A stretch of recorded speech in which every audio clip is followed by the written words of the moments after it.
তবে একটু বোকা। শুন, তোকে বিয়ের পরে কিছু টেকনিক শিখাই দেই। ও, কি টেকনিক? প্রথম থেকেই জামাইকে বউ পাগলা করে ফেলবি। বাবা রে, সেটা কিভাবে সম্ভব মা? আদর যেমন করবি, প্রয়োজনে ডান্ডাও দিবি। আর তোর শ্বশুরবাড়ির লোকজন জানো তোদের বিষয়ে কোনো ইন্টারফেয়ার করতে না পারে, বুঝলি? আর কিছু? ভাইয়ের সব টাকা পয়সা হিসাব তোর কাছে রাখবি। ওই যাচ্ছে, কত টাকা খরচ করতেছে, এভরিথিং। আচ্ছা আমাকে বল, তুই তো বিবাহ সংক্রান্ত মহাজ্ঞানী হলি কবে থেকে? আর তোকে এগুলো কে শিখিয়েছে? আমার কাছে শিখেছি।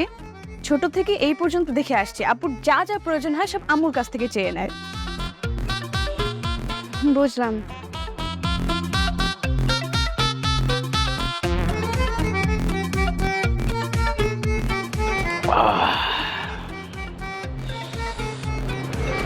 দোস্ত, বিয়ের প্রথম রাতেই বিড়াল মারতে হয়। বিড়াল? বিড়াল কোথায় পাবো? আমার বাড়িতে তো কোনো বিড়ালই নেই। আরে বোকা, এই বিড়াল ওই বিড়াল না, এটা হচ্ছে বউ বিড়াল। বিয়ের রাতে বউ মেরে আমি জেলে যাবো নাকি?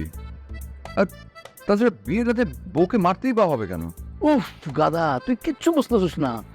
এই মারা ওই মারা না, মানে তোকে বিয়ের রাতে প্রমাণ করতে হবে যে ইউ আর দ্য বস, তুই সংসারের রাজা। ও আচ্ছা, হ্যাঁ তাহলে ঠিক আছে। কিন্তু মানে এইটা প্রমাণ করতে হলে কি করতে হবে? যেমন ধর, তুই তোর বউকে দিয়ে তোর হাত পাটি পাবি, শরবত বানায় আনতে বলবি, এসব আর কি। জোস, ভালো বলছিস। মশারি মশারি টাঙাতে আমার বিরক্ত লাগে, মশারি টাঙাইতে বলতে হবে। তারপর মনে কর